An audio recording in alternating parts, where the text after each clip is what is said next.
ونشهد أن محمدا عبده ورسوله صلى الله عليه وعلى آله وصحبه أجمعين أما بعد أعوذ بالله من الشيطان الرجيم بسم الله الرحمن الرحيم إن الله ربي وربكم فاعبدوه هذا صراط مستقيم ربي اسرع لي صدري ويسر لي أمري واحلل عقدة من لسان يفقهوا قولي موكيوا níkìkí tí ó dáa jùlọ èyí tí Ọlọ́run àlekè ọlá ní ká máa fi kíra wa pàápàá jùlọ nínú Al-Qur'an al-Karim nínú Suratu Nisa chapter number 4 verse number 86 pé assalamu alaikum wa rahmatulahi ta'ala wa barakatuhu. Tọ́pìkì wa lé ní pẹ̀lú yọ̀ǹda Allah torí àkókò the greatest commandment phase 2.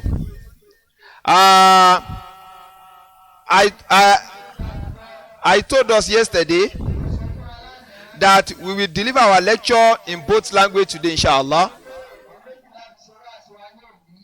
So we are going to explain about the greatest commandment from Jesus' mouth. So based on this, we will come to understand the teaching of Jesus Christ alayhi salatu wasalam. Abibullah, when I'm speaking English, you are speaking Yoruba. When you are speaking English, I'm coming to my mother tongue. So to understand ourselves very well. Now, adúgbò fọlọ́wọ̀n yẹn mọ̀ ìyá mi. A rí i pé Ọlọ́run bọ́ba àlékè ọlá tọ́dé èmi àti ẹnì kọ̀ọ̀kan wá síbí kò lè jẹ́ ká ní problem nínú sẹ̀mí ayé wa. Greatest commandment, mo ti sọ̀rọ̀ nípa Mose lánàá, mo ti sọ̀rọ̀ nípa Abrahamu lánàá, bẹ́ẹ̀ ni àbí bẹ́ẹ̀ kọ́. Lẹ́nìí tí a bá dákọ̀ pé ànábì wa Isa alayhi salam, àkọ́kọ́ mo kọ́ fẹ́ sáré clarify point kan. Wọ́ọ̀dù tí wọ́n ń pè ní Jesus Christ kò gbọ́ rí o, kò sínú èdè rẹ̀ o. Orúkọ rẹ̀ ni wọ́n ń pè ní Messiah, ẹ̀dẹ̀rẹ̀ tàbí kí wọ́n pè ní Yeshua. Or Yeshua, inú gbogbo language pátá tí wọ́n bá sọ pé Yeshua tí wọ́n bá translate as English ó máa fún yín ní pé the salvation ìgbàlà tó dájú torí pé definite article wà ńbẹ̀ àyè bẹ́ẹ̀ kọ́ ni láti fi sọ pé iṣẹ́ tí Jésù wá sí òun náà wá gbà yẹn lẹ̀ kó níbi pé kí wọ́n ṣòfò ayé àtàlùkìyàmọ̀. So tẹ́ bá translate tí wọ́n ń pè ní Jesus ẹ lè gbọ́ kò nítumọ̀ abẹ́ gbọ́ mi yé kò nítumọ̀ ẹgẹ́t bí ní sìkà sọ pé Islam mean peace tó wà pé Muslim mean anyone who submit his will to Allah subhanahu wa ta'ala he or she ẹnikẹ́ni tó bẹ́ẹ̀ fi jura ẹ lé ọkùnrin àbóbìnrin òun là ń pè ní mùsùlùmí ẹni tí ń tẹ̀ láṣẹ ẹ̀tọ́ lọ ẹgẹ́t tẹ́ bá translate tó ń pè ní Christian the follower of Christ ẹ̀dìrì àwọn tó wọ́n tẹ̀lé Jésù kò nítumọ̀. Get that is why tó fi já sí pé téèyàn bá ti rẹ́dà àti tẹ̀lé ẹ̀kọ́ tí Jésù ń kọ́ yàn àlàáfíà ti ṣe kí ni. Náà ọ̀ya Abibullah mọ́ sùn mọ́ bọ̀ wá ẹnìkan ń bẹ olùkọ́ àgbà ni tó dẹ̀ já sí pé ó ní ẹ̀kọ́ ọlọ́gbọ́n ni nílẹ̀ Ísírẹ́lì nígbà náà lọ́hùn tóun ti nímọ̀ nípa òfin Mósè dáadáa mọ́ bọ̀ wá. Tó já sí pé òfin Mósè ó ti mọ̀ dáadáa òfin Mósè ti yé arákùnrin tá a fẹ́ sọ̀rọ̀ rẹ̀ yìí dáadáa ẹ dákun ẹ farabalẹ̀ bá mi ká lọ o ẹ̀rí inú rẹ̀ dùn ara ẹ̀ yá láti rí Jésù bá sọ̀rọ̀ nígbà tí àwọn alábòsí lọ ń bi Jésù léèrè ọ̀rọ̀ ẹ̀rí àwọn ẹni tí ọ̀dà kan mọ̀ àwọn aláìmọ̀kan àwọn ọlọ́tẹ̀ èèyàn àwọn tí Jésù ń sojú wọn ṣe mírẹ́kù tí ó sì ṣe kíni tí ó yà wọ́n lẹ́nu pé sí Ọlọ́run ní í ṣe. Ó wá rí tí wọ́n lọ bá Jésù tí wọ́n bí léèrè ọ̀rọ̀ lóríṣiríṣi ó wá ní èmi náà ti ní opportunity lẹ́ni olùmọ̀lẹ́mí èmi ti mọ̀ nípa òfin Mósè mo ti mọ̀ dáadáa yín lọ rèé bá láti bí ní ohun tí mo fẹ́ bí mọ̀ bọ̀ wá jẹ́ ìjẹ́ kó lo English yẹn yóò ìmọ̀ tún bẹ̀ yẹn náà ọ̀kan ọ̀kan nínú àwọn amòfin wọ́n náà wà lè mọ̀ sọ Yorùbá díẹ̀díẹ̀ ọ̀kan nínú àwọn amòfin mọ̀ bọ̀ wá kí wá tẹ̀lé ọ ọ̀kan nínú àwọn akọ̀wé ọba wa bá Jésù ẹni yẹn gẹ́gẹ́ là ń pè lákọ̀wé o ẹni tó rí ibi tí wọ́n ti ń bá Jésù sọ̀rọ̀ tó ní jẹ́ kémi ọlọ́rẹ̀ bá kí n bí níbèrè ọ̀rọ̀ tó ṣe kókó jùlọ Àbíbù láyò ti sùn ni ó rí gẹ́gẹ́ bí wọ́n ṣe ń debate ẹ̀mọ́ tá à ń pè ní debate ìfọ̀rọ̀wérọ̀ láàrin ẹnìkan sẹ́nìkan wọ́n ń bi Jésù léèrè ọ̀rọ̀ Jésù wà ń dá wọn lóhùn kí ló wá sọ. Ó wá rí i pé ó ní ó dẹ etí ẹ̀ lẹ̀ láti gbọ́ yí pé bí Jésù wọ́n ṣe ń bi Jésù níbèrè bẹ́ẹ̀ náà ni Jésù ń fún wọn lésì tó dáa ẹ̀dírí Jésù ò bá wọn jà tó ń bá bi ní question kan yóò fún wọn lésì padà tó ń bá bi ní question kan yóò fún wọn lésì padà ó wá bi Jésù léèrè ọ̀rọ̀ yí pé èyí tó jẹ́ òfin tó ga jùlọ tẹ́dírí o commandment tó mọ̀ the most important commandment májẹ̀mú tó ju májẹ̀mú lọ èyí tó wà very very important nísẹ̀mí ayé yẹn ó wá bí kí ló wí.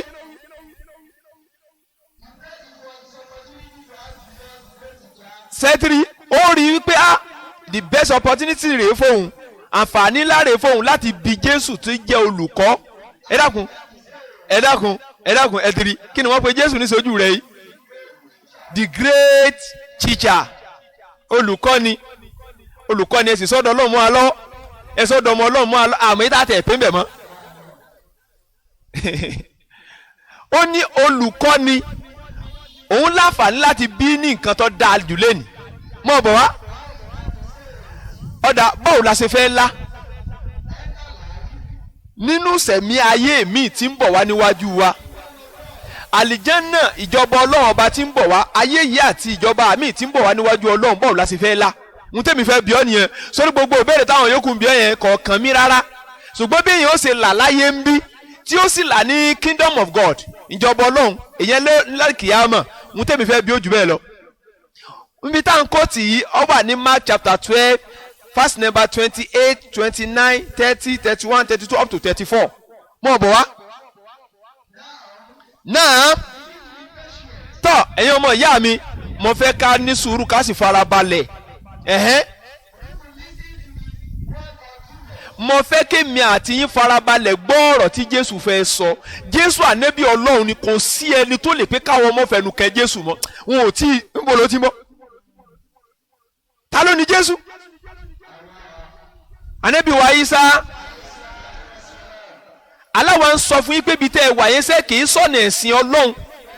àtọwọ́dé èèyàn ni ètò àmọ́ sọ pé wá sí mùsùlùmí nìkan ni kọ́ mọ́ ṣe lọ o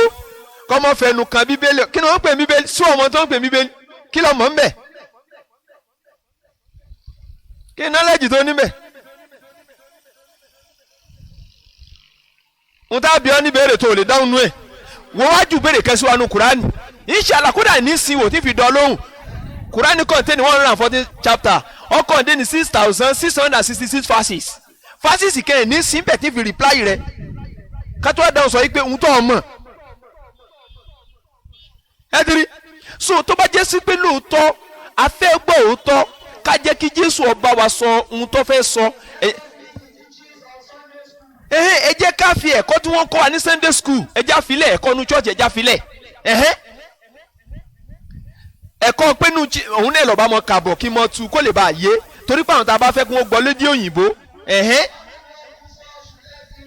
sẹ́ẹ̀rí gbogbo ẹni tó bá fẹ́ràn Jésù pátá ó yẹ kó gba Jésù láyè kó sọ nǹkan tó wà lẹ́nu rẹ̀ jáde àbí bẹ́ẹ̀ kọ́ ni ó kè é sìn tẹ́bá lẹ́yìn fẹ́ràn mi ṣáṣà àríkè sọ ọmọ láìkì ẹ̀ gan sọ́wọ́ mi lẹ láìkì ṣẹ́ṣẹ̀ mi lẹ láìkì ọ̀rọ̀ tí ń ṣe gíní tó bá fẹ́ràn yẹn tó bá ní wọ́n fẹ́ràn ànábì Muhammad sallallahu alaihi wasallam má fẹ́ràn rẹ̀ pé ànábì ló sọ di Ọlọ́run tó mọ̀ sí o fẹ́ràn ànábì kan fẹ́ràn advice tó bá fún ẹ ìmọ̀ràn tó bá fún ẹ lání kan fẹ́ràn lára ó ní sọ pé àmọ́ fẹ́ràn ànábì tó máa sọ pé sallallahu alaihi wasallam kò nídìí kí n kírun mọ́ ọwọ́ náà ní sòsé irúfẹ́ wèrè ó nìyẹn tó bá ní wọ́n fẹ́ràn ẹnìkan ọ̀rọ̀ ẹnu rẹ̀ ló ṣe gíní lọ gbà ọ̀rọ̀ yẹn wá dà kọ̀ da yóò mọ depend lórí ṣéfẹ́ gidi ni àbí fẹ́ bú ní ẹni tó fẹ́ràn Jésù tó tó mùsùlùmí ò sí láyé kò sí ànábì wa ni àwa la ní ẹ̀dìrí mọ́ bọ̀ wá èyí tó jẹ́ pàtàkì jùlọ òun ni gbọ́ Ísírẹ́lì o Olúwa tí í ṣe Ọlọ́run ọba wa Ọlọ́run ọba yẹn ẹyọ kan ṣoṣo ni ẹni yẹn ń bi Jésù léèrè ní ohun tó bọ̀ very very important the most important commandment ń bi ó wà ń sọ fún wípé gbọ́ Ísírẹ́lì Olúwa Ọlọ́run wa ẹyọ kan ni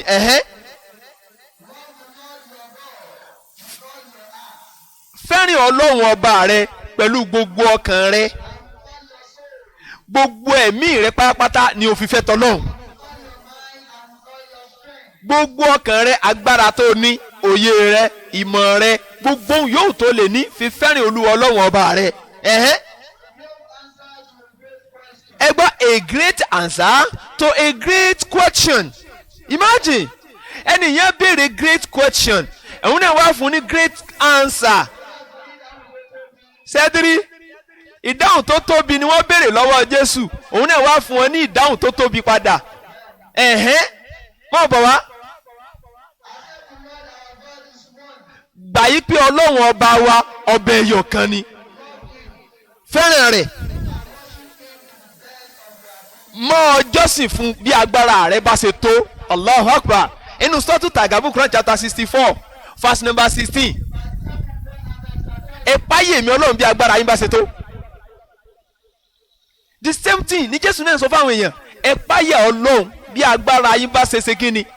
bó bá ṣe tó pẹ̀lú gbogbo agbára ni kò fi fẹ́ràn Ọlọ́run ọba rẹ̀ mọ̀ bọ̀ wá. ẹ wo Jésù ọba ti parí ẹ̀kọ́ tí ń kọ́ arákùnrin tó béèrè lọ́wọ́ rẹ̀ ó tún wá fi ẹ̀kọ́ kún ẹ̀kọ́ fún arákùnrin tí ń béèrè lọ́wọ́ rẹ̀ yẹn ẹ rí o Jésù wá ń kọ́ arákùnrin yẹn lẹ́kọ̀ọ́ gbogbo ohun tó nídìí tí ó fi rí ìjọba ọ̀run táyé rẹ̀ ó fi da tọ́run rẹ̀ ó fi da kò bí Jésù léèrè débẹ̀ ṣùgbọ́n Jésù tún fi kún fún ipe fara ẹ balẹ̀ wọ̀nyí ọ̀fẹ́ gbòótọ́ ọ̀rọ̀ nbẹ́nu àwọn èèyàn náà lẹ́ni tó ẹ pé rọ́ la fẹ́ irọ́ ti rọ ẹlòmíì ó ti rọ débi tí ó ti gbé wọn ní ayé àtàkìyàmọ̀ irọ́ ṣùgbọ́n tó bá fún òótọ́ wà láàásọ fún ẹ irọ́ lò kẹ̀lé rí lọ́dọ̀ tiwa dé ó sì mọ̀ pé òótọ́ yìí sábà jáwó ṣùgbọ́n tó bá jẹ́ rọ́ ni mírèkù tó bá gbé gbogbo yẹn mọ̀ mú pure water wà láì bíbá yóò ní gbèrò ẹ mú bí àtàwọn kan wá kí wá gẹ̀rí stage báyìí kí wá gbé ẹ mọ́ wò ó amba lílókè agbáko ti sí ọ ẹni ẹwà láwù lókè ẹ wo gbogbo àwọn ìyàwó yìí wọ́n ti donira tán omi gbogbo wọn ni wọ́n ti decide tán ẹ̀mí gẹ́tù lò wọ́n báyìí nísìn aláhàkù rádaràdá tẹ ẹ̀kọ́lẹ̀ Yorùbá ìsìláàmù Yorùbá tí eré yẹn bá pẹ́ẹ́dà tó ọmọ ẹ̀kọ́ ẹ̀sìn o lè practice ìsìláàmù Yorùbá nílùú míì tí wọ́n ti ń practice ẹ̀sìn Ọlọ́run rágbáragbá bí wọ́n kírun náà Allahu Akbar wọ́n fọwọ́ dé tí báyìí Allahu Akbar wàlá làálẹ̀ ọ̀sán ẹ̀ka tí wọ́n ṣe tí ó yanjú mbẹ̀ àsìkò tí wọ́n kì í di wọn náà àsìkò gbàdísẹ̀ rí ọ̀fọwọ́ sí ni yídì tí ò jago 7 sí 7 ọpẹ́ jù ní kẹ́kẹ́ ní 7 àárọ̀ sí 7 àbọ̀ bí pé wọ́n tẹ́ Allah wọ́n bọ̀ Jésù wá fi kún ẹ̀kọ́ yẹn fún Jésù wá ní èkejì nínú àwọn ẹ̀kọ́ ohun tó béèrè lọ́wọ́ mi mo ti ránṣà rẹ̀ ṣùgbọ́n èkejì tún rèé fẹ́ràn àwọn ará rẹ gẹ́gẹ́ bí ara rẹ fẹ́ràn ẹnìkejì rẹ gẹ́gẹ́ bí láti mí sí pé àníbísọ̀ sọ́dọ̀ sọ fún wa lọ́dọ̀ àfọwọ́ Bukhari ní book of Iman ọgbà ọ̀rọ̀ ìgbàgbọ́ òdodo hadith number 8 kọ́ yẹn ó wà ní 30 ó wà ní number 12 náà àníbísọ̀ sọ́dọ̀ ń gbé la yuminu ahadukum hatta yuhibba li akhihi ma yuhibbu li nafsihi o lè tí ì di olùgbàgbọ́ òdodo bí kò ṣe pé ohun tó fẹ́ mi ara rẹ kó fẹ́ fún kó fẹ́ fọmọ ìyá rẹ ohun tó ń fẹ́ fúnra rẹ fẹ́ nìkejì bó ti fẹ́ kó dáa fún ẹ yẹn jẹ́ kó dáa fẹ́ lòmíì náà látara tiẹ̀ náà. fẹ́ràn ara rẹ alábàágbé rẹ elétò rẹ gẹ́gẹ́ bó ṣe fẹ́ràn ara rẹ mọ̀ bọ̀ wá ẹ̀rí o olùkọ́ni àgbà yìí tá à ń pè ní Jesus Christ aleyhi salatu wa salam ó sì ń tẹ̀síwájú nínú ẹ̀kọ́ rẹ̀ ipe kò sí commandment kan tó tún ju kò sí òfin kan tó tún ju ká gbà pé Ọlọ́run ọba ẹyọ kan ṣoṣo ni.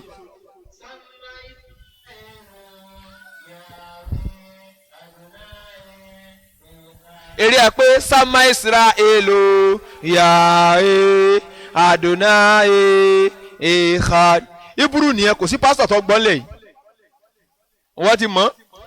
standard 3 làwọn eléyìí wà fún Hebrew wọ́n mọ̀ sọ ní farafara Hebrew text tó rà ń ṣe Hebrew nílé ẹ̀kọ́ wa à ń ṣe Greek èdè Jésù tí wọ́n fi ní Jésù sọ bọ́tẹ̀ jásí pé Greek tá à ń ṣe ń bẹ à ń ṣe nítorí ká lè ka Greek text kó lè mọ́ dàrú mọ́ yín lójú lọ́la torí ẹ̀ lè padà wá ṣiṣẹ́ yìí àwọn padà lọ tó bá yá. So ó wà ní sama Israelu Yahweh Adonai Echad gbọ́ Israeli Olúwa Ọlọ́run ọba wa àṣọ ni ó tún sọ ń bò mí náà. Hello eré ẹ pé àti Yahweh ìlàhà hello àníṣe Olúwa Ọlọ́run ọba yín ìlàhà lárúbáwá mọ̀ sọ pé ìlàhà ìlàhùn wàhídùn Ìbẹ̀rù náà máa sọ pé ìlàhà ìlàhà kí ló yàtọ̀ mẹ́ olódo ẹ̀dìrí ọ wá ní Olúwa Ọlọ́run ọba yín o Elohim òun nìkan ló supreme jù kò sọ́lọ́hun mi mọ́ lẹ́yìn ẹ̀kọ́ yẹn ni Jésù fi kọ́ wọn ọ wá ní ẹlẹ́ẹ̀kejì nínú ẹ̀kọ́ tó tún béèrè tí mo fi kún fún ọ ni pé ọ fẹ́ ẹnìkejì rẹ gẹ́gẹ́ bí ara rẹ ohun tó o bá fẹ́ fúnra rẹ ń dáadáa ẹ̀kọ́ tá níbi wá kọ́ wa náà nìyẹn ẹ̀dìrí ẹ̀kọ́ yẹn ṣe déédéé ẹ̀kọ́ ọ̀tọ̀ láàbí òṣè déédéé ọ̀yá mọ̀ bọ̀ wá. sẹ́ẹ̀rí o arákùnrin tó wà ń béèrè ọ̀rọ̀ lọ́wọ́ Jésù yẹn òun náà wà ń padà ohun tí Jésù sọ jáde yẹn òun náà wà wí padà. sẹ́ẹ̀rí o láti lè fi rinlẹ̀ yìí pé òun gbọ́ Jésù yé ohun tó wí. sẹ́ẹ̀rí pé kí n sọ̀rọ̀ kan sìn ó béèrè question lọ́wọ́ mi madam sọ pé àní lẹ́yìn Ọlọ́run ọba àbọ̀lọ̀ jọ́sìn fún nǹkan míì mọ́ lẹ́yìn Allah ó wá ní òṣàṣù gẹ́gẹ́ bẹ́ẹ̀ ṣe sọ yẹn sọ dáktà òdodo lẹ sọ o gẹ́gẹ́ bí mi hadisi Jibril ti ń sọ fún ànábì pé anile iman nígbà tó fún akibari ní anile iman fún mi nírò nípa iman akibari ní anile isan fún mi nírò nípa dáadáa tọ́bọ̀ wá sọ ọ́ délé màlíkà Jibril wá sọ fún ànábì pé sọ dáktà òótọ́ ọ̀rọ̀ lọ sọ ẹ̀dìrí kó òótọ́ lọ sọ gẹ́gẹ́ bẹ́ẹ̀ ni ohun tí arákùnrin yẹn náà sọ fún Jésù pé sọ dáktà òótọ́ ló sọ ẹ̀dìrí òótọ́ ló sọ inú Hebrew text wọ́n pe ibẹ̀ ní sídìkà torí pé lárúbá bá sọ pé sọ dáktà àwọn máa sọ pé sídìkà tí wọ́n bá sọ pé t to c is táwọn ẹ̀tẹ̀ ètò ọkọ̀ yín lé ilé ẹ̀kọ́ nínú Greek is èyí tí strong tó bẹ̀ títí ọ̀la yóò ti dúró ṣàlá tó bá pé his or ich nínú èdè wọn àwọn náà ń lo dọ̀míìrù gẹ́gẹ́ bó ṣe wà nínú Lárúbáwá ẹ̀dìrí ó wá dáhùn sọ yìí pé dájúdájú o òótọ́ ló sọ ọ̀dà ohun tó ń sọ yẹn jẹ́ kébì inú òtún sọ báyà mọ́ gbà àbí ń gbà ẹ wo ọ wà ní well said teacher òótọ́ ló sọ olùkọ́ni ní sojú Jésù wọ́n pè é ní teacher kò sì reject ẹ̀ ẹ dákun kí ni túmọ̀ teacher simple question ohun tí ò rújú ẹnìyẹn ní well said teacher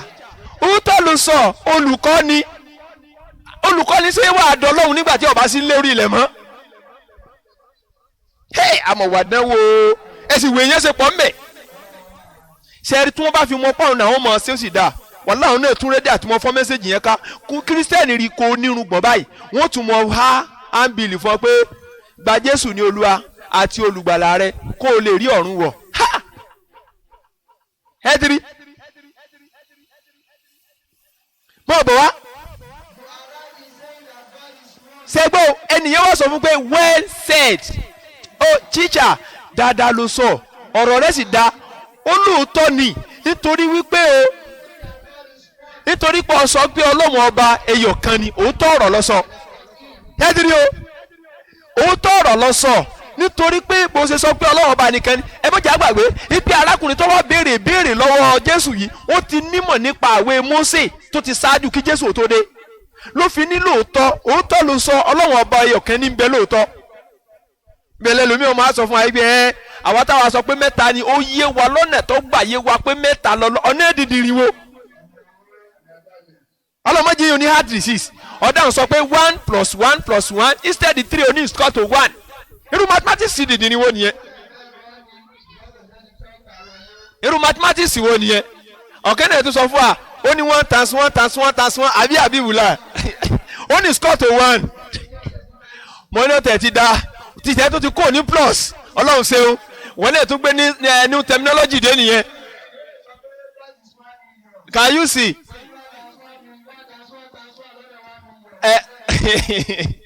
ọlọ́run kó ṣàánú wa continue sẹ́rí o ńgbà tí arákùnrin yẹn wá wí gẹ́gẹ́ bí jésù ṣe wí tán jésù wá ní wọ́n ti kọ́ ẹ̀kọ́ tó yẹrantí ẹ̀kọ́ tó kọ́ yẹn ẹ̀kọ́ tó yẹrantí lẹ̀kọ́ tó kọ́ tọ́ jésù wá tẹ̀síwájú láti fún un ní ròdùnú ipe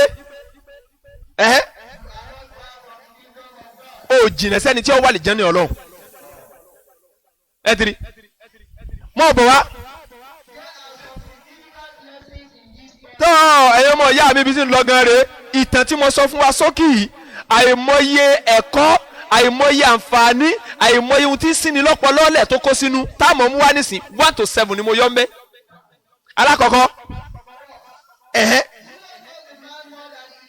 ẹgbẹ́ jésù kọ́ ẹni náà lẹ́kọ̀ọ́ kọjá ohun tó béèrè lọ́wọ́ jésù ẹ̀dìrí ó béèrè lọ́wọ́ jésù pé báwo tá a bá fẹ́ wọ ìjọba ọ̀run kí ni tá a mójútó rí jésù nígbà pọ́kàn ṣoṣo lọ́lọ́run ohun tó béèrè lọ́wọ́ jésù ni jésù tún wá kọ́ lẹ́kọ̀ọ́ kọjá ohun tó béèrè lọ́wọ́ rẹ̀ mọ̀ bọ̀ wá síbẹ̀síbẹ̀ bí jésù ṣe kọ́ lẹ́kọ̀ọ́ tó kọ́ lánú rẹ̀ sọ fún nínú ẹ̀kọ́ tó kọ́ arákùnrin yìí tí ó fi rí ìjọba ọ̀run wọ̀ ipe kó gbà pòun lọ́mọ ọlọ́run kò sí ọ̀rọ̀ ẹyọ kan tó jọ nínú tọkọ mọ̀ bọ̀ wá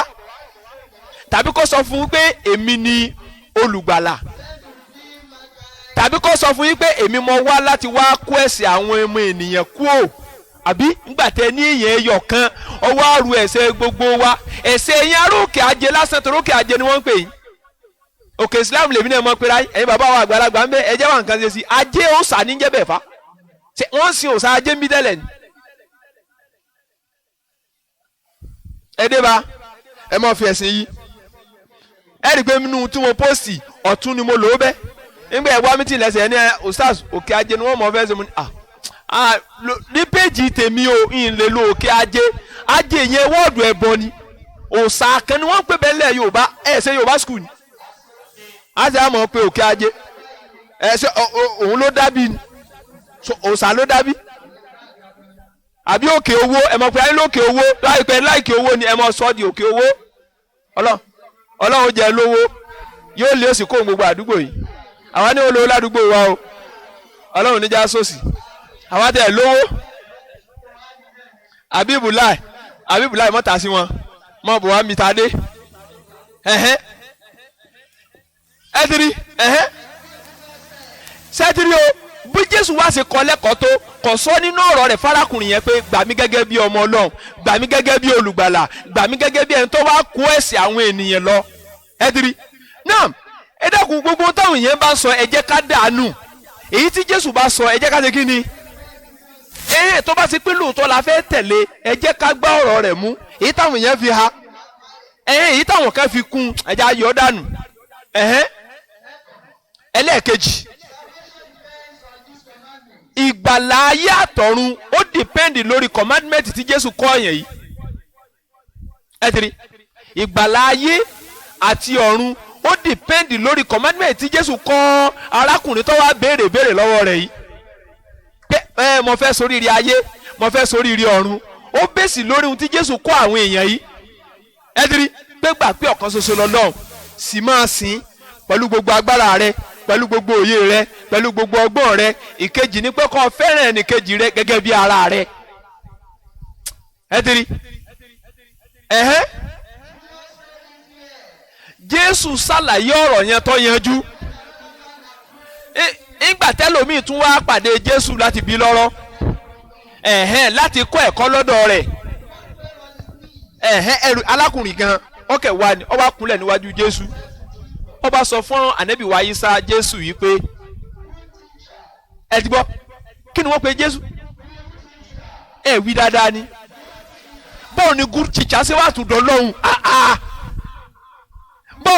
báwo ni good teacher ṣe di ọmọ Ọlọ́hun ó yẹ ká lè jókòó náà níṣojú ẹ̀mí rẹ̀. ok ẹnìkan náà wọ́n pé èmi lè pe Ọlọ́run ní good teacher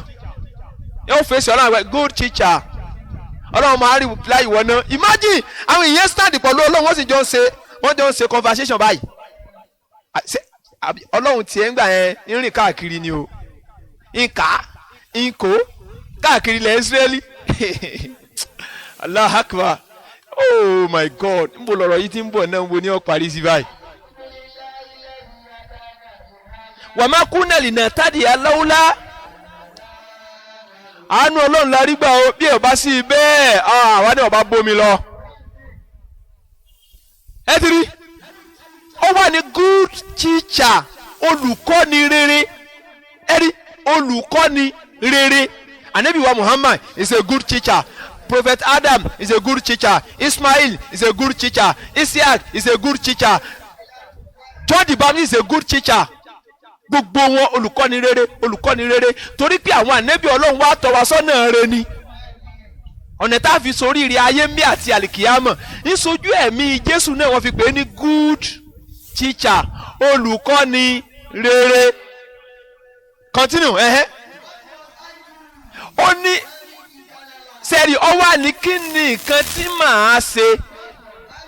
kí ni nǹkan tí màá ṣe tí ń fi jogún ìyà ìnípẹ̀kun. Question ńlá. Ẹ̀dìrí ẹnìyẹn wá ó kúnlẹ̀ níwájú Jésù báyìí ó dì í lórí kún mú. Ọba ní olùkọ́ni rere, kí ni nǹkan tó dáa tí màá ṣe o tí ń fi jèrè ìyà ìnípẹ̀kun. Jésù wá dá lóhùn. Why do you call me good? Allahu Akbar. Wọ́n pe Jésù ní olùkọ́ni rere. Jésù wá tún sọ fẹ́ nìyẹn padà pé kí ló dé tó ń pè mí léèyàn rere? Allahu Akbar, Allahu Akbar. Ẹ dákun ọ̀rọ̀ yìí ó ti clarify gbogbo ohun tá à ń dára aláàmú sí. Tọ̀hún tí ò jẹ́ káwọn èèyàn gbọ́ yà Allahu alam ó yọ lóhùn fa. Wọ́n pè ní good teacher, olùkọ́ni rere níṣojú ẹ̀mí rẹ̀ náà. Wọ́n tún reply yẹn pé why you call me good? Kí ló dé tó ń pè mí lẹ́ni tó dáa? Jésù wá ní kò sí ẹnì kankan tó jẹ́ èèyàn rere lẹ́yìn Ọlọ́run ọba nìkan. Ẹ dákun ẹ gbọ́rọ̀ lẹ́nu olùkọ́ ńlá. Ó ní kò sí èèyàn ẹyọ kan tó jẹ́ èèyàn rere tó jẹ́ ni rere. Jésù gan sọ pé òun ẹni rere lòun. Wọ́n pè lẹ́ni rere ó sì reject ẹ̀. Tí wọ́n lẹ̀ nǹkan mọ́ wọlé ni tí wọ́n ti mọ̀ wípé sẹ́mi ni wọ́n sọ bẹ́ẹ̀ sí. Ibi táwọn bá dé yìí ẹni wọ́n bá sọ ẹnu rẹ̀ ọ́ ya níbo. Àwọn ẹni tó ju ẹ lọ lọ́dọ̀ Ọlọ́run tí sàlẹ́bí Ọlọ́run àwọn èèyàn bú wọn. Ẹ rí so wọ́n pe Jésù lẹ́ni ire ọ wá yẹpẹrẹ rẹ̀. Ẹ dákun ẹ mọ̀ gbọ́ o. Mo dáhùn sọ pé olórí ire ni ẹ́. Ó wá dáhùn sọ pé kò sẹ́nìkan tó jẹ́ olórí ire tó tu Ọlọ́run. Inú wọ àtẹnitọ́ darí ọ̀rọ̀ sọ́dọ̀ rẹ̀ yẹn ta ló jura wọn lọ. Ẹ tẹ̀lé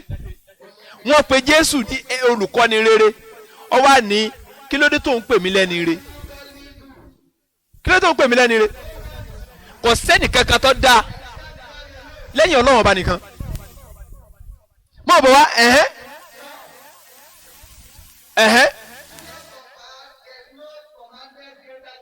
sẹ́dírí o. Point number 3, Jésù gan tún fi rinlẹ̀ fún wa pé kò sí ẹ̀kọ́ kankan tó ju pé ká gbà pé Ọlọ́run ọba o ààso ni ká sì máa jọ́sìn fún. ẹ dákun o ǹjẹ́ a lè gbà yí pé ẹ̀kọ́ yìí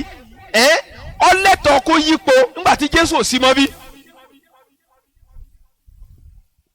sọlẹ́tọ̀ kádàrún sọ pé bí kálukú ṣe fi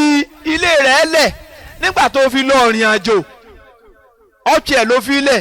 ìgbà tó wàá dé o ti ba nílé lẹ̀ wọ́n ti yí kádàrá rẹ̀ po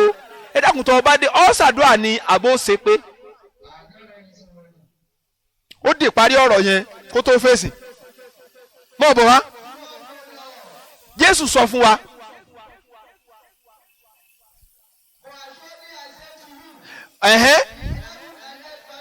sẹ́rí o ìdí tá a fi mọ̀ yí pé ọ̀rọ̀ tí Jésù sọ yẹn kìí ṣe pé ọ̀rọ̀ tí ó yípo kìí dẹ̀ ṣe pé ẹnìkan bọ̀ wá kẹ́kọ̀ọ́ kan tí oríire ó pé ju ti Jésù lọ tí ó pé ohun tó ṣẹlẹ̀ ni pé ẹ̀kọ́ tó fi sílẹ̀ yìí kò ṣeé ṣe ẹjẹ́ á yípo báyìí tàbí kádàn sọ pé Jésù kẹrònú sọ̀rọ̀ yẹn ni kọ̀tẹ́ ló fi tóun náà bá lẹ̀ lójú ó sọ̀rọ̀ yìí ní Matthew chapter 5 verse number 17 up to 20 Jésù ní ẹ má ṣe rò wípé èmi wá láti pa òfin tàbí tẹ̀lé àwọn wòlíì èmi ò wá láti parun ó lé mi náà wá láti múfin àwọn wòlíì tó ti ṣáájú èmi náà ṣẹ ẹdiri àìmọ̀ ifásitì náà Al-Qur'ani Karim tọ́lọ̀ ń sọ̀rọ̀ ọ̀rọ̀ ifá Ànábì wa Muhammad sallallahu alaihi wasallam kódà Ọlọ́run bá ní tó bá bu ẹ wọ́n ti bú àwọn tó ṣáájú rẹ̀ tó bá ṣépè fún wọn ti ṣépè fún àwọn tó ṣáájú rẹ̀ ẹdiri ọkùnrin Kùránì lọ rẹ̀gẹ̀dẹ̀ ó wà orí pa àwọn ànábì yẹn òun gan náà tún wá sọ ó wà mẹ́ ẹnu Suratu Sọ chapter number 61 verse number 6 tí ń sọ pé inni rasulillahi ilaykum musaddiqan liman bayna yadayya minat tawrat wa mubashiran bi rasuli yati min ba'di ismu Ahmad falamma ja'u bil bayinat qalu hasa sirrun mubin ẹ ti rí ohun tó sọ Ọlọ́run ní ẹrẹ́tì ńgbà tí Jésù ọmọ Màríà ń sọ wípé mo pẹ̀yìn ọmọ Ísírẹ́lì o inni rasulillahi ilaykum òjíṣẹ́ Ọlọ́run ọba mo jẹ́ sí yín o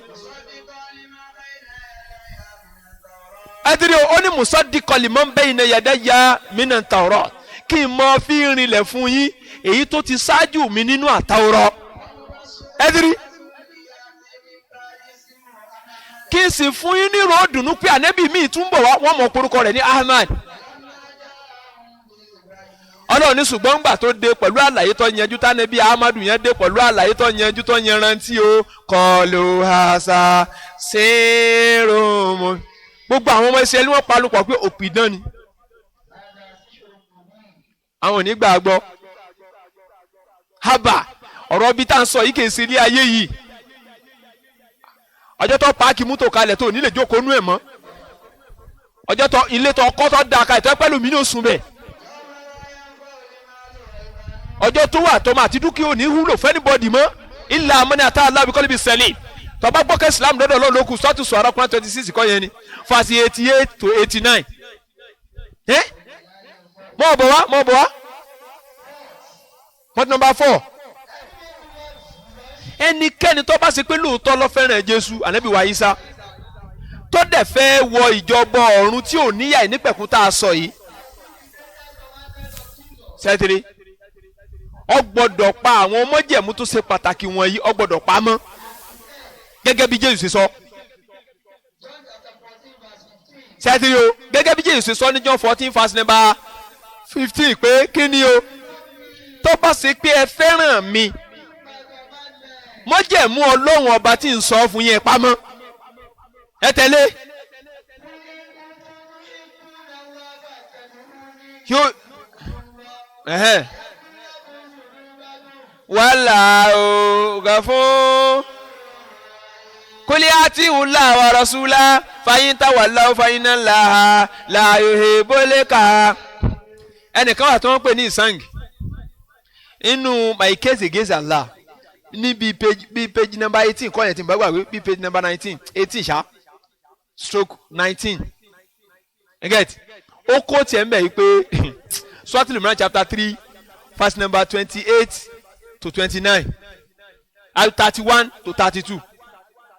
tọ́lọ̀ bọ̀bá Allah subhanahu wa ta'ala ti sọ yìí pé ẹ̀yin tẹ́ nígbàgbọ́ lódodo ẹ tẹ̀lé Allah àtòjíṣẹ́ rẹ̀ ẹ gẹ́tì ẹ mọ̀ yapa àṣẹ rẹ̀ kẹlẹ́ bá sórí ya tàlkìyàmà ṣùgbọ́n ẹnikẹ́ni tó bá yí padà tó lóun ọ̀tẹ̀ láwọn ànábì mi tó tẹ̀lé iṣẹ́ mi tí mo fi rẹ́ wọn fa inna Allaha la yuhibbul kafirin dáadáa jẹ́ èmi ọlọ́run ìnífẹ̀ẹ́ kèfèrí ìfẹ́ràn ẹni tó bá ti kọ̀ tèmi ọlọ́run àbí ọmọ rẹ lè kọ̀rọ̀ sí ọlọ́run kan fẹ́ràn rẹ̀ ọmọ tí èsì wà lóní kápá lórí ẹ tọ́ ọmọ bó ṣe dé gan wọ́n kàn bí náà ni ebi wọn gorí obìnrin lóyún ni wọ́n mọ̀ bí ṣe ń níbẹ̀ kátó àtọ̀pẹ́ ni ọ̀dà tó fún lẹ́mìí ọwọ́ àdá sọ pé òun ò nífẹ̀ẹ́ rẹ̀ nítorí pé ó ṣe kèrè fèrè sóhun ọwọ́ á lò mú fa inna Allaha la yuhibbul kafirin òun nìkan lọ́wọ́ àmú bẹ̀yẹn ẹgẹ́tì ọwọ́ àní fa inna Allaha la yuhibbul ṣe é ti di pé Kùránì ló wọn fẹ́ràn gbogbo ẹni tí ì bá ti ṣe mùsùlùmí oní Kùránì ló wọn fẹ́ràn gbogbo ẹni tí ì bá ti ṣe ó tún fò fẹ́rẹ̀ ó ti dunu suratu Humazat àbí suratu Adi àkọ́ni suratu Adi Quran chapter number 100 tọ́ni for wailun lil musallin alladhina wọn salatihum sahun verse 6 and 7 kọ́ yẹn tọ́ni ègbé ọlọ́run kọ́ mọ bá àwọn akírun kan àwọn tó yẹ pé wọ́n sọ ẹ̀mí wọn nù lórí irun àwọn tó yẹ pé wọ́n ti ń kírun wọn nítorí kárí mi ẹgẹ́t ọba ní for wailun lil musallin ọlọ́run ti ẹ̀rí aláàwọn mùsùlùmí ó ti sọ fún wọn yìí pé gbogbo àwọn tí wọ́n ń kírun yẹn ẹni òfò ni wọ́n ẹdiri ọkẹ kọwọkọwọkọ ó tún fò lọ tún nínú sọ́ọ̀tù Fatiha chapter number 1 verse 4 gbogbo òwe rẹ̀ mo ti fẹ́ ha tán yín sì ha ọlọ́wọ́n jẹ́ ayọ̀sẹ́kọ̀ ìwé rẹ̀ ní láàfin bá sọ̀rọ̀ àgbẹ̀ Kùránì lé lọ́wọ́ ni mọ́ kákó sì mọ́ tún fún wa ṣùgbọ́n yẹn múra dé kèfèrí kí ni ìmọ̀ ló fi múra dé ogun bó símọ̀ bọ́ pààyàn nísìnyí wọ́n pa ọ́ ni àbí tó bá dẹ́ nìkan tó dá wà láàlẹ́ wọ́n gbé ọ ni ṣùgbọ́n ìmọ̀ kò síbi kan tẹ́ fẹ́ gbé lọ kódà bọ́ bá déwájú president báyìí òun náà tún jẹ quotation bọ́lọ́pàá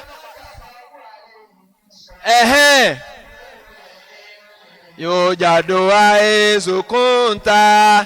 kẹfí fòlè yóò jàdó àlè ilimu la tàkàfù àlè yìí lè sọ́n ìmọ̀ rẹ kì í kọjá ohun tó ọmọ bẹ̀rù pé bóyá olè kí wọ́n àtàkùn ẹ̀ kì í ṣe ohun tó ọmọ bẹ̀rù pé àwọn ò mú mi sí no kẹfífòn kàìsòkun ìmọ̀ fúyẹ́ débi pé gbogbo omi tó wọn bá ń gbé lọ́mọ rúṣọ ni ó ju tirẹ́là lọ gbogbo omi tó bá wà ó fúyẹ́ débi pé ẹjọ́ ń so lọ́hùn ni ọba dá Amẹ́ríkà ní sí jígà òun bọ́ di máìkì báyìí òun dálé lọ náà ni chapter number verse number hadith number rìgìwé bible kìíní wọ́n máa ń gbé kí ló fà á ó fúyẹ́ ọmọ gbé káàkiri ni ó sì kọjá ohun tó ọmọ bẹ̀rù pé o lè kẹ́fẹ́ mú kẹsẹ́ ohun tó ọmọ bẹ̀rù rẹ̀ bẹ́ẹ̀ bá kó mílíọ̀nù lọ́wọ́ nísìnyí kò ní lónìí báyìí bẹ́ẹ̀ ni àbí bẹ́ẹ̀ kọ́ yọ ọmọ bẹ̀rù àwọn bọ̀dẹ́ onírin ṣùgbọ́n ìmọ̀ tí ó wà lágbárí rẹ̀ ìmọ̀ tí ò lópin tẹ́gbọ́n gan náà ló lè mọ̀ bó ṣe tó lọ́dọ̀ rẹ̀ ẹ mọ̀ ìyá mi mọ̀jà dúró pẹ̀lú mọ̀ ọ̀sẹ́ ni ó dàgbà o àníṣọ sọ́ra mi ni pé ó tún lùbìlẹ̀ ilima minali mahadi ó tún lùbìlẹ̀ ilima wàlà òbí sí i ẹ wá ìmọ̀ kódà kó ṣe China lọ́wọ́ ẹ mọ̀jà dúró bó ṣe nù sákì náà àwọn àfa wa ẹja mọ̀ súnmọ́ wọn mọ̀ bọ̀ wá.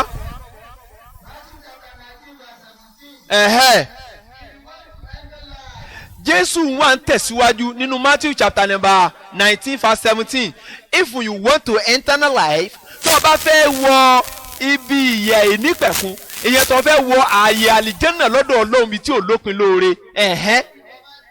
obey the commandment tẹ̀lé àṣẹ Ọlọ́run commandment is a deed. You have to follow every and each law from Old Testament. Ó ṣe pàtàkì fún gbogbo wa.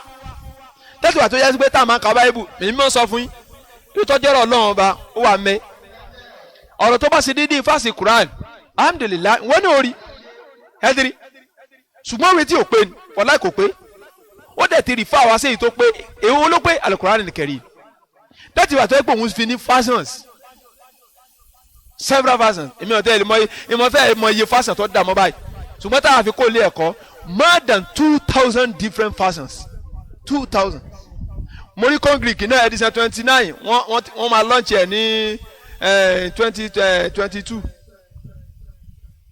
sẹ́yìn pé mo ń ṣàlàyé fún yín pé njẹ́ tá à ń ṣe Hebrew mo ní kóòfù ló wà nínú Hebrew text Hebrew language alphabet wọ́n dẹ̀ fẹ́ háàdì káàfù sí káàfù yẹn bá a ti mọ kọ kóòfù lẹ̀ yẹn náà ni wọ́n wá kẹmọ̀ sí láàrin òun wọ́n fẹ́ gbà ní kóòfù àwọn prof rẹ̀ wọ́n ti agree láti jẹta ìjọba ti bọwọ́ lù so wọ́n wá gbéṣẹ́ fún àwọn scholars pé kí wọ́n tún Allah Akbar.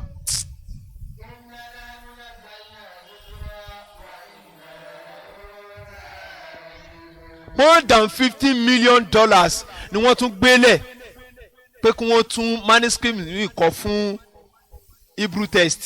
yóò mọ̀ lọ bí edition number 40 báyìí fún manuscript lásán ha kóòfù ńgbà tí kóòfù yẹn káàfù bá wọlé tọ̀ ńgbà tẹ́ bá lo káàfù èmi ti kọ́kọ́ mo ti èmi èéfì nǹkan bẹ́ẹ̀ ṣeré mo ti pọ́sì nǹkan méjì ń bẹ́ mo ní ta bá mú káàfù ta mú kóòfù ta bá wà mú mímu àtàbí ká mímu sọ̀fẹ̀tì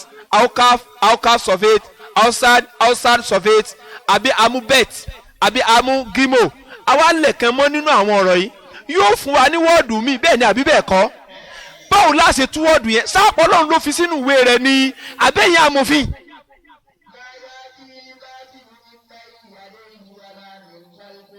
tẹ́ǹsìlò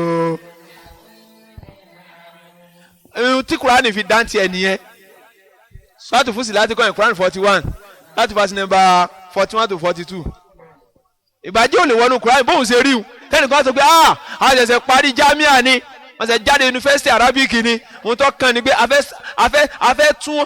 grammar Arabic language Al-Qur'ani Karim a fẹ́ tún ṣe o ò lè tún Kùránì ṣe Kùránì ó tún ẹ ṣe kò sí lárúbáwá tó fẹ́ gbọ́.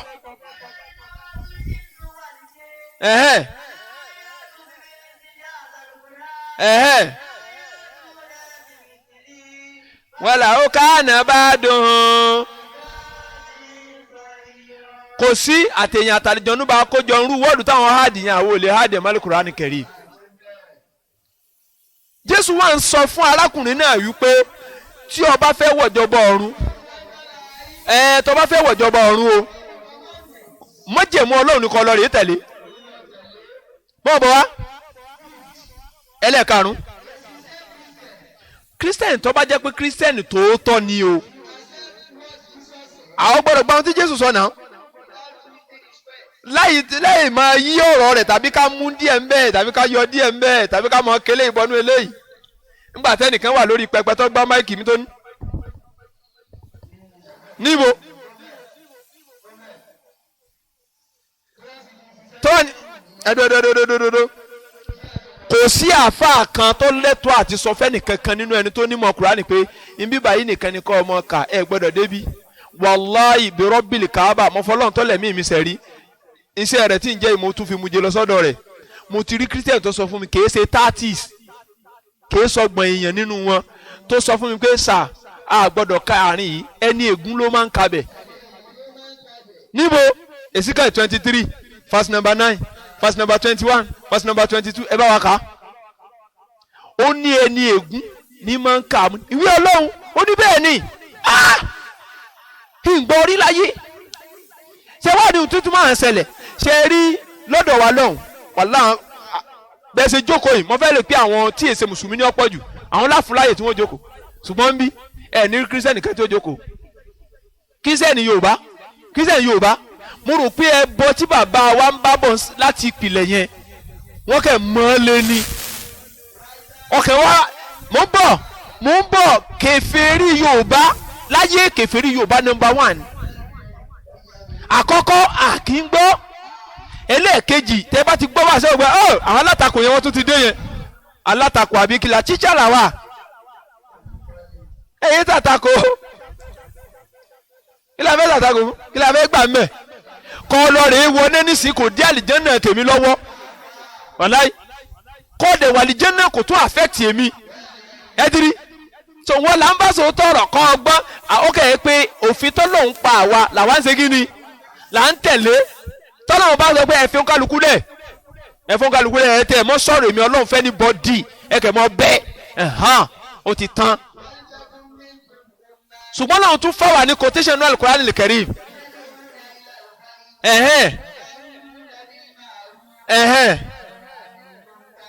wà wò láàyè ká ọmọlẹ́mọ́fọ́lẹ́ ọlọ́run kọ́ mọ bẹ nínú yín o àwọn kan tí wọ́n dìde tí wọ́n mọ pèpè sójú ọ̀nà ọlọ́run Suratul Imran chapter 3 verse number 104 ọlọ́run bá ní kọ́ mọ bẹ nínú yín àwọn tí wọ́n mọ pèpè sójú ọ̀nà ọlọ́run ẹdiri wọ́n mọ pèpè lọ sójú ọ̀nà eré Islam lẹ̀sìn ọlọ́run ẹ mọ kù sí kèfèrí gbogbo èyí tó ń bá káàkiri yìí èyí ìjáàbù ò ní lò èyí aṣọ ò ní wọ̀ ọmọ rìn lọ gbogbo òròmọ náà ti ara rẹ lọ́mọ hàn sẹ́sìnù abẹ́sìn ẹ mọ dédé ẹ wọ́n yẹ ni àwọn ènìyàn múnkà ni wọ́n sì mọ ọkọ̀ dí àwọn yẹn pé wọ́n àbàjẹ́ lélẹ́yẹ ẹ ṣe eléyìí ni ẹ máa ṣe ọlọ́wọ́n ni wọ́n wula ika umul muflihun àwọn wọ̀nyẹn olóríire ni wọ́n lọ́dọ̀ èmi Allah ibi táwọn kù sí làwọn mẹ́yẹ ojú ọ̀nà yìí ọlọ́run jágùn lẹ́mi lórí dáadáa pẹ̀lú bẹ̀rù rẹ̀ ẹ dirí ọlọ́run ti ní káwọn gba sẹ́yìn tá a sì gbà á ti gbà kìí ṣiṣẹ́ sákì ẹ dirí ọlọ́run bọba àlékè ọlá ìwọ̀n ń jẹ́ kó mọ yí wa yí pé inú suratu Fussilat Quran chapter number àbí suratu Fussilat chapter number 41 verse number 33 waman ahsanu qawlan mimman da'a ila Allah wa amila salihan wa qala innani minal muslimin talẹ́ni tó dáa jùlọ rẹ̀ sọ bí kò sẹ́ni tí ń pè kó wá sójú ọ̀nà mi Ọlọ́run wa amila salihan ó tọ̀hún ṣiṣẹ́ rẹ̀ wa qala innani minal muslimin ó tọ̀hún náà tó wá sọ pé mùsùlùmí lè náà ṣe kì í ṣe pé ń pa òyìnbó láṣẹ dáadáa wọ́n náà ṣiṣẹ́ ẹ̀bùnú ilé. ẹgẹ́t bó o ṣe ń sọ fáwọn yẹn wọ́n náà jẹ́ kan nínú mùsùlùmí kì í ṣe pé ń pè ẹ̀ sí Islam wọ́n sì ṣe kèfèrí. náà ẹlẹ́karùn-ún sẹ́ẹ̀rí ohun tí Jésù wá sọ ó sọ ní ohun tí Jésù tí Mósè náà ti sọ síwájú kóhun ní òtó dé ẹgbẹ̀rún ojú méjì síwájú kí Jésù òtó dé ẹgbẹ̀rún ọdún méjì ló wà láàrin Jésù àti Mósè ohun tóhun náà wá sọ ohun tí Mósè ti sọ kí Jésù ní òtó dé ẹ ti rí imagine ajásí pé Ọlọ́run ọba yín tẹ̀ ń jọ́sìn fún tẹ ní Jésù lọ́lọ́run ó ṣẹ̀ṣẹ̀ rẹ́ǹtì ọ̀rọ̀ látẹnu Mósè táwọn mọ̀ pé kì í sọ Ọlọ́run tẹ́yìn náà sì mọ̀ pé kì í ṣe Allah akbar Ọlọ́run jẹ́ agbádùn o àbí Allah subhanahu wa ta'ala mọ̀ sọ wá nù ẹni tí ó mọ̀nà bá wa sípayá ìmọ̀nà sínú ọkàn wọn ẹ̀dìrí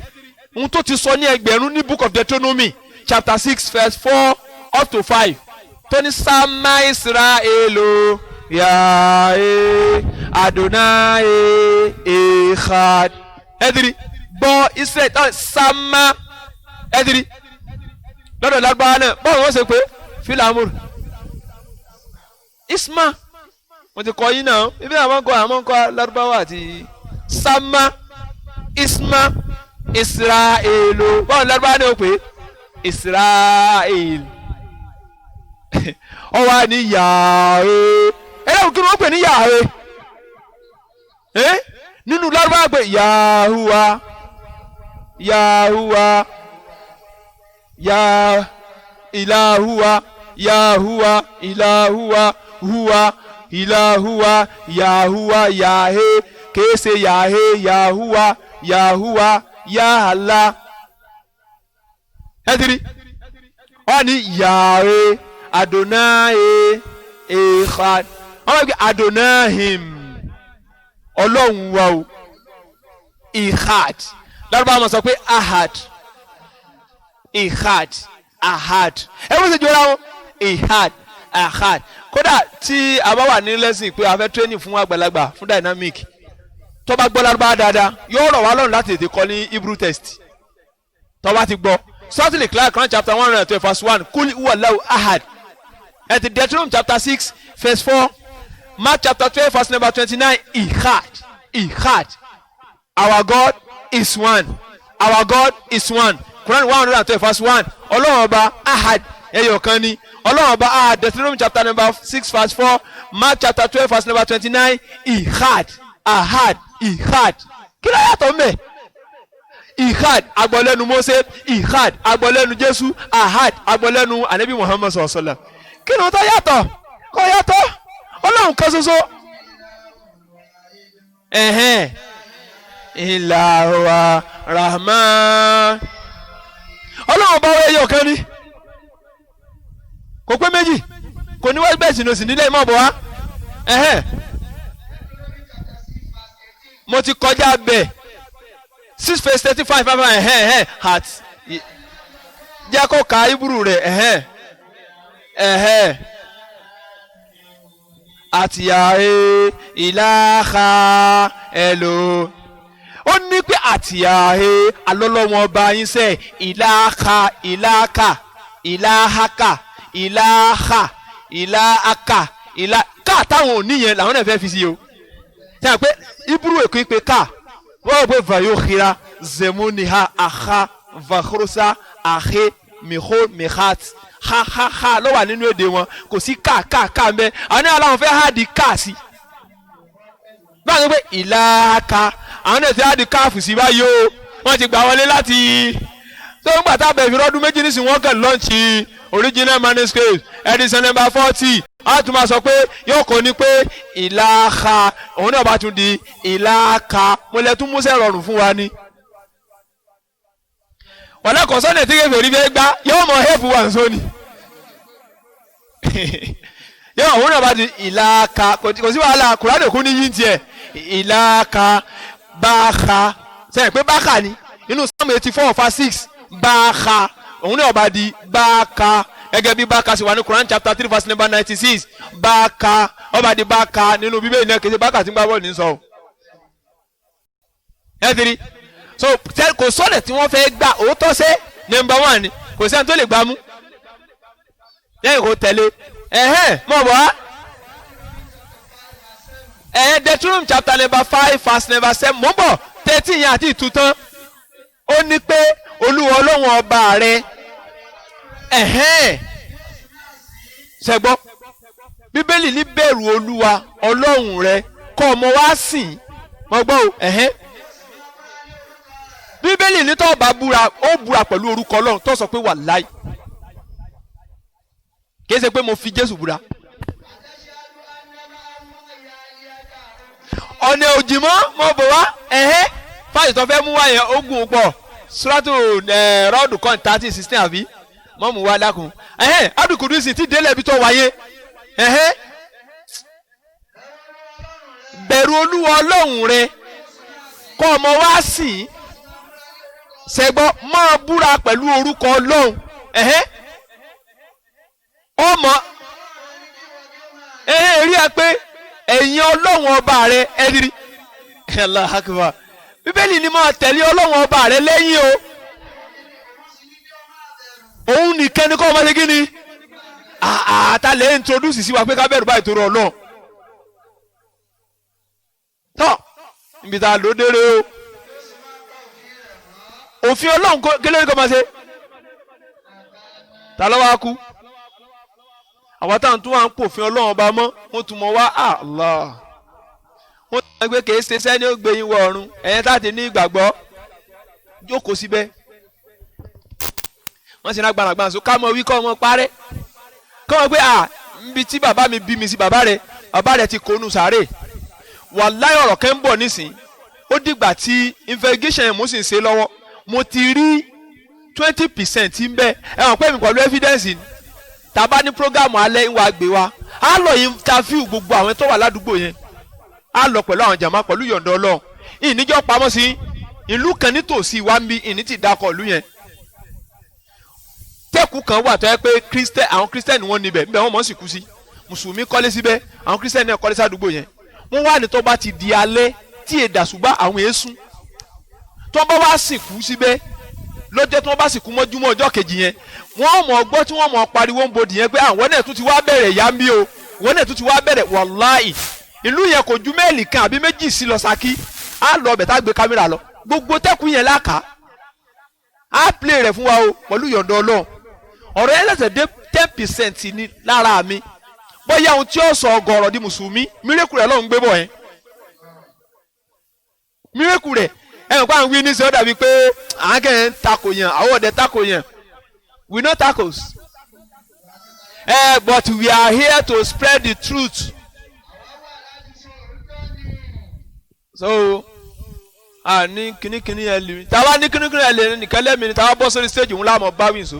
òun tó fẹ́ kàn wá pẹ̀lú anybody káwọn jí sí ọlọ́run bá wa ni mọ̀ bọ̀ wá ń tiẹ̀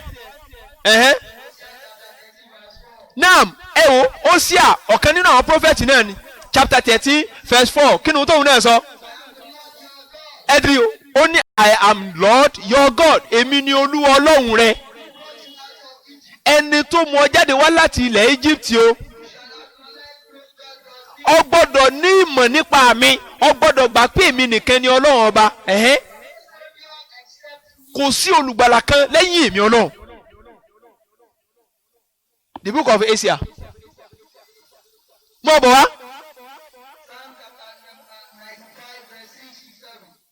àbí ibùsọ̀ òfò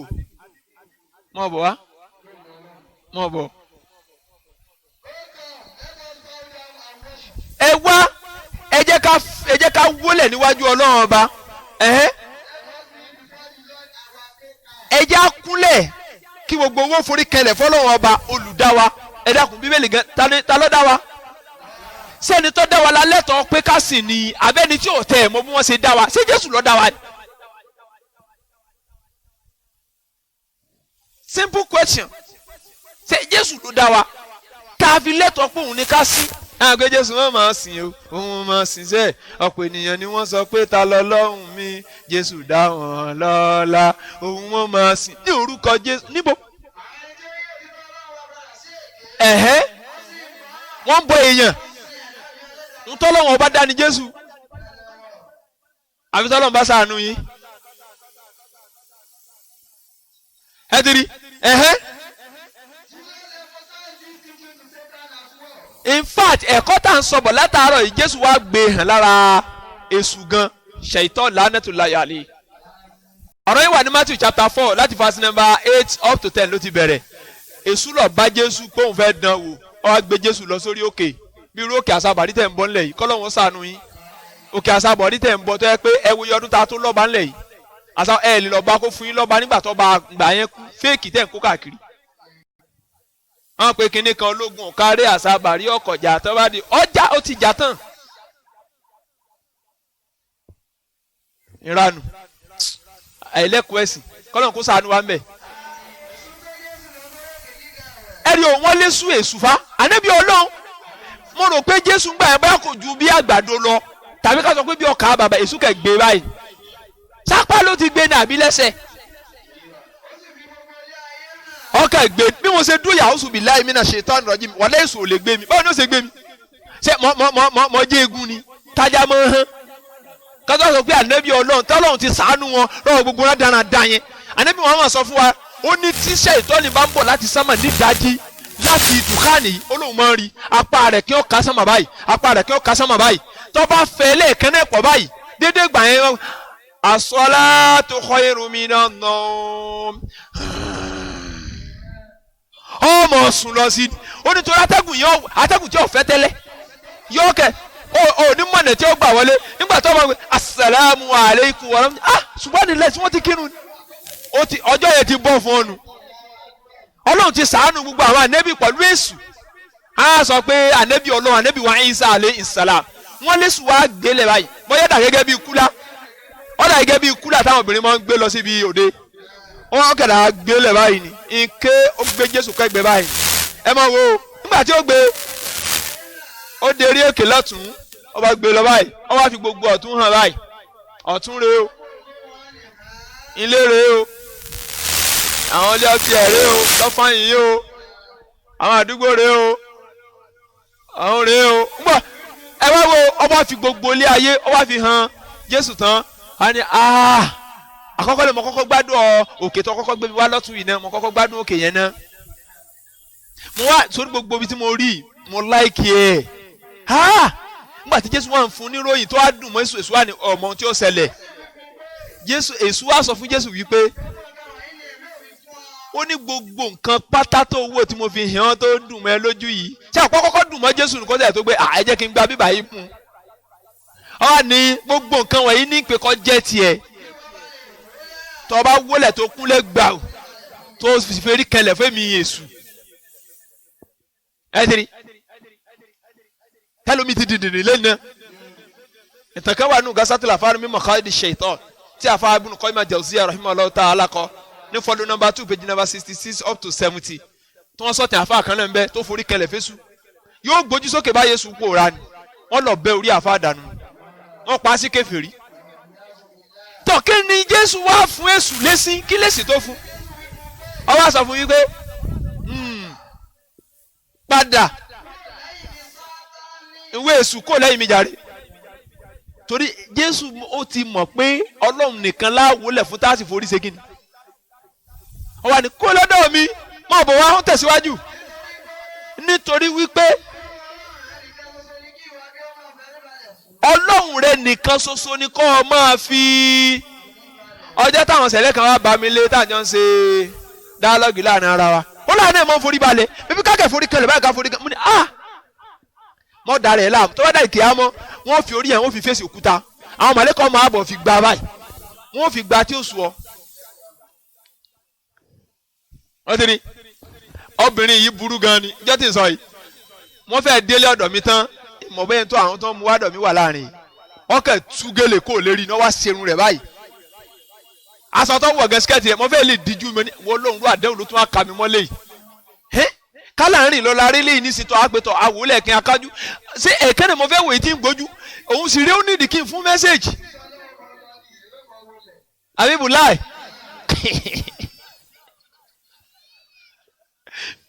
Ọlọ́run forí jì ẹ́ wọ́n bá mú gíláàsì mo fi sójú tí wọ́n bá wẹ̀gbẹ́ yìí díẹ̀ nígbà yà ló ní àáfà ẹ mọ́ wojú mi ó ní àáfà ẹ mọ́ wojú mi torí inú mo ti fi serun sórí báyìí kí n tó débi nígbà mo ní sísítà mo ní sẹ́ àmọ̀ pé òun tẹ́ ẹ ṣe yẹn ẹ ti tako bíbélì ó ní sẹ́ rí ẹ jẹ́ ká gbé ọ̀rọ̀ bíbélì jù sílẹ̀ ohun tó bá wù mí ni màá ṣe ọlọ́rọ̀ ti tán mo tó bá jẹ́ pé ohun tó kù lẹ́ fẹ́ ṣe ẹ lè mọ́ àlọ́ mà èmi bá yẹn jà àlàyé ni ṣùgbọ́n ó ti fẹ́ di pé ohun tó bá wù mí ní ṣe ẹ tẹ̀lé Jésù ó ní ìgbà Jésù gbọ́ ìgbẹ́ni kẹ́kẹ́ gbọ́ ohun tó bá wù mí ní mọ̀ ṣe ibi tí alágídí padà dà sí náà nù tó o ti mọ̀ pé tó o bá ní pé mo tẹ̀lé Jésù tó a máa ń tò fún mi ní méjì mẹ́ta ó padà parí ẹ̀ sí àṣíádù an la ilaha illa Allah níbi pé kò sẹ́lómi ta lè fo òdodo yóò sì fún máa yà fi ṣùgbọ́n àwọn fẹ́ gbà ó ti mọ̀ pé òkun ti mú ẹ ti rí mọ́ bọ̀ wá ọwọ́ àlọ́lọ́run nìkan ṣoṣo ní ká máa sìn àbọ̀lọ́ sí nǹkan mi wàláì súnmọ́bìláì lẹ́dí mo fi Ọlọ́run ọba tó lẹ̀mí mi sẹ́rí kò síbi tí Jésù ti sọ pé ẹ máa sìn mí Jésù gẹ́gẹ́ ló tún wá sọ Matthew chapter 15 verse 9 kọ́ yẹn ó ní lásán làwọn èèyàn ń tẹríba fóun o ẹ̀kọ́ èèyàn ni wọ́n fi ń kọ́ ẹ̀kọ́ èèyàn ẹ dákun mo là ń lọ so a need láti jókòó láti ronú nípa ohun tá à ń ṣe kásáré délẹ̀.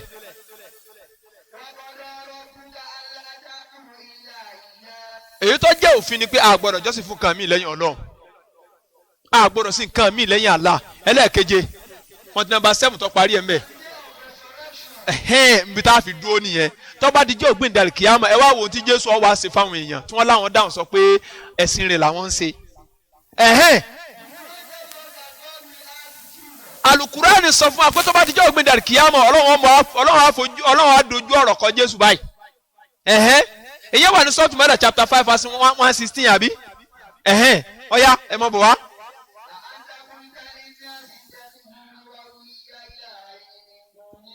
Ọlọ́run ọba tó bá dàlí kìyàmà àmọ́ wa bí Jésù lè gbé sẹ́yìn rẹ àti ìyá rẹ lọ sọ fáwọn èèyàn kí wọ́n mú wọ Jésù àti ìyá rẹ lọ́lọ́run lẹ́yìn Ọlọ́run ṣé wọ́n lọ sọ bẹ́ẹ̀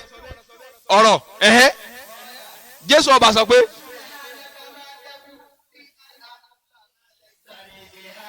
Ọlọ́run bá ní pé mímọ́ fún ẹ o Jésù ọba sọ mẹ́rin pé mímọ́ fún Ọlọ́run pé kí n sọ nǹkan tí ìlẹ́tọ̀ sí láti sọ mímọ́ fún Ọlọ́run ipe ìlẹ́tọ̀ láti sọrú gbólóhùn bẹ́ẹ̀ pé káwọn èèyàn mọ̀ sí èmi àti ìyá mi bíyàn ọba tẹ̀ sọ pé ká sin òun Ádámù ni ọba jẹ́ ní àkọ́kọ́ àwa wọ́n wá jẹ́ ní ẹ̀kejì dídá àwa ìmọ̀ fọ́ mi lórí ju dídá Jésù lọ mo fi Ọlọ́run bá búra sẹ́ni kéèyàn ọmọ lẹ́nu ẹ̀kọ́ rárá pọ́ìsì téèyàn ẹ̀yẹ́ ti kú òkú ni kìí ṣe èèyàn dídá ádámù kìí yà mí lẹ́nu tú àwáwú wàláì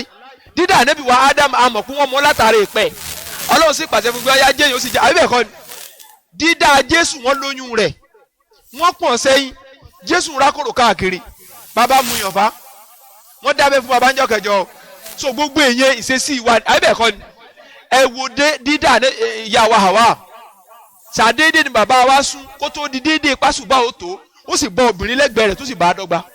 tó fáyìn bíi ni wọ́n fi ń pè ní Háwà ó fáyìn gan ni o nígbà tí bàbá wa dìde ojú ara rẹ̀ kẹ́ dìde ni bàbá wa fẹ́ bẹ́lẹ̀ lọ káì ọmọ bó ṣe débẹ̀ kọ́kọ́ dúpẹ́ fún wa náà kásẹ̀ tó ṣàlàyé bó ṣe jẹ́ ẹnì kejì ẹnu ibi látara rẹ̀ náà la sì ti dá jáde fún ẹ wo Ọlọ́run látara rẹ̀ Allahu Akbar Suratu Nisa chapter number 4 ya ayuwa na taqullaha ẹ bẹ̀rù Ọlọ́run ọba tó dá yín khalaqakum min nafsin wahida ó dá yín látara ẹ̀mí kan ṣoṣo ó wá dá ìyàwó rẹ̀ látara rẹ̀ ẹ̀rí látara rẹ̀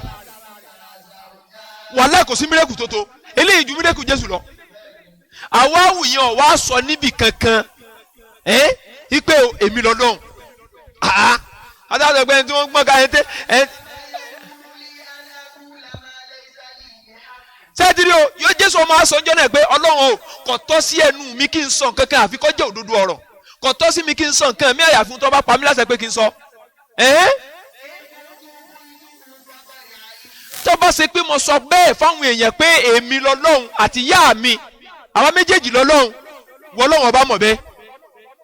kò ní ìdíkọ̀sẹ̀ bí mi ó ti mọ̀ bẹ́ẹ̀ ṣùgbọ́n torí pé ó fẹ́ yẹ̀yẹ́ wọn ó fẹ́ jẹ́ kí wọ́n ṣẹ̀sín ló fi bí mi lélẹ́yìí ẹ̀ wo ni nígbà tí wọ́n lọ ṣẹ̀sín ní gbogbo gbangba àlìkìyàmọ̀ níbi tí gbogbo ayé ò kójọ sí tí ò ní ṣẹ̀dá kankan lórí ilẹ̀ mọ́ Allah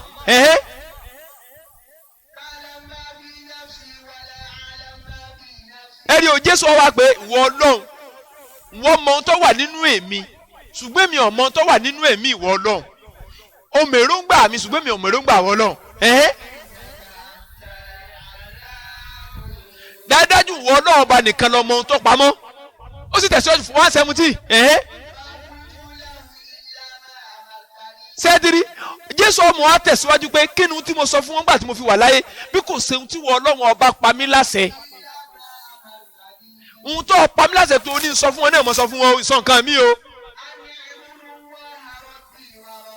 a ní u'budullaha rabbi wa rabbakum pé kẹ́ ẹ jọ́sìn fún Olúwa mi àti Olúwa yín ẹ̀dìrí àṣẹ tó pa mí ni pé kí n sọ fún ọ pé kí wọ́n sin èmi ẹ̀wẹ̀ kọ́ tá a bá wá ẹ̀wẹ̀ kọ́ tí Jésù náà ń sọ fún wa ní Al-Qur'anil Karim kí ló yàtọ̀ mbẹ́ ẹ̀sìn Olúwa mi àti Olúwa yín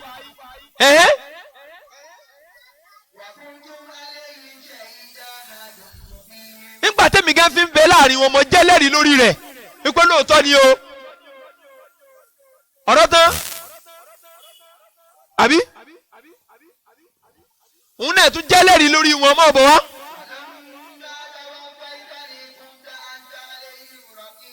nígbà tí ọba pa mí àbí nígbà tí ọba àárín yẹn nígbà tí ọba pa mí sẹ́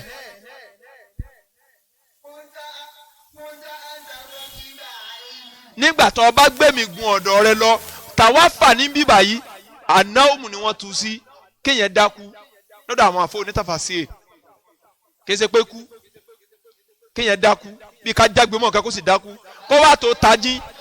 tó tají ká wá gbé kú ní pòsíṣàn tó wà yẹn lọ sí pòsíṣàn míì tàbí ká ní ọ̀yá mi tó wà yẹn mọ̀ sùn lọ gbére abada àbìdí gbogbo àná ìlànà gbogbo àwọn tó ń lọ sí outer space lẹ́nu lórí ní òfurufú lásán láì tí ì débi sámá tẹ́ ẹ bá ṣe báyìí ẹ sì sùn lọ ẹ ní lọ ọ̀tún ẹ ní lọ sósì ẹ tiri tẹ́ bá ti débi pools nìkan wà tí kò ní pools lókè ẹ bá ti kọjá center heart níbi tá a wà yìí torí ilé ayé àwa nìkan la wà ń bí tẹ́ bá ti kọjá bí ẹ ní rí hostage kankan mọ́ push lẹ́ ń lọ ẹ ń wọnú push báyìí òun hàn gì í ni ayíkẹ́ wà láàrin rẹ wà lẹ́ẹ̀ lè sùn lọ tàbí kí á mi èdè tẹ̀ ní tají. tọ́lọ́n bá níbẹ̀ mọ́ pa Jésù mọ́ títí dárí kí àwọn gẹ́gẹ́ bó ṣe pa àgbò tó gbà lọ́wọ́ Ábílà mọ́ títí tí Ábúráhámù fi dé. ibi tí màlíkà Jìbìrìlù gbé pamọ́ sínú igbó lọ gbé wá fún kó fi dúpẹ́ fọlọ́n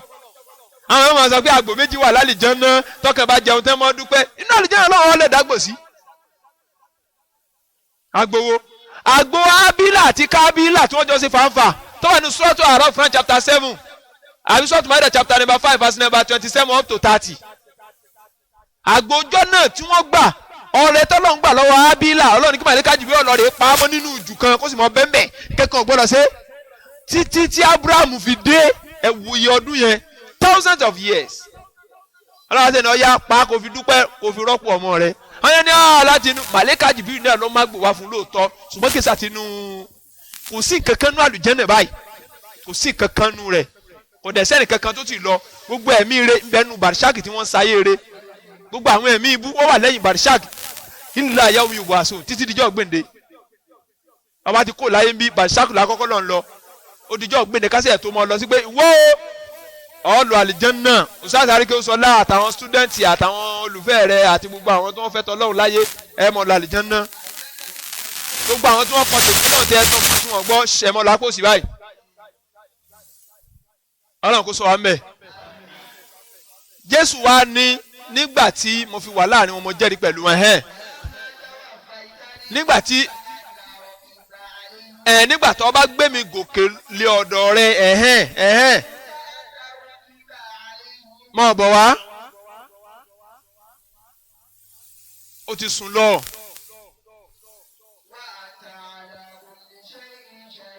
Ìyẹn ó dájú pé wọ́n náà bá ọ jẹ́rìí sí gbogbo nǹkan ó sọ ní verse number 118 náà tọ́ ọ bá jẹ wọ́n níyà ẹrú rẹ ni wọ́n ṣe ẹ̀rí Jésù gan tún pè é lẹ́rú Ọlọ́run tẹ́sán pé ẹ̀yin ṣe ẹrú Ọlọ́run níbo ẹrú Ọlọ́run gbogbo wa kí ni wọ́n pè lẹ́rú Ọlọ́run kí lè fi yàtọ̀ kí ni wọ́n fi yàtọ̀ sí wa wọ́n yàtọ̀ ẹrú Ọlọ́run ti coronavirus dé tí gbogbo wa wà lockdown táwọn mùsùlùmí wà lockdown ó yẹ kọ́ ọmọ Ọlọ́run lè bọ́ ta náà àbí ta ló ní coronavirus wálé ayé rí sí èso Ọlọ́run ni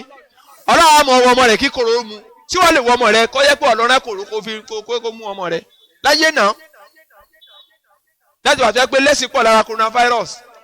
ó yẹ kó wálé ayé gbìm ó gbé àwọn ọmọ Ọlọ́run rẹ̀ adáhùn yàsọ́tọ̀ coronavirus ń dọ́dọ̀ bọ́ọ̀tà lásìkò kòrò kó gbé ọmọ Ọlọ́run yẹn. ẹ̀dìrí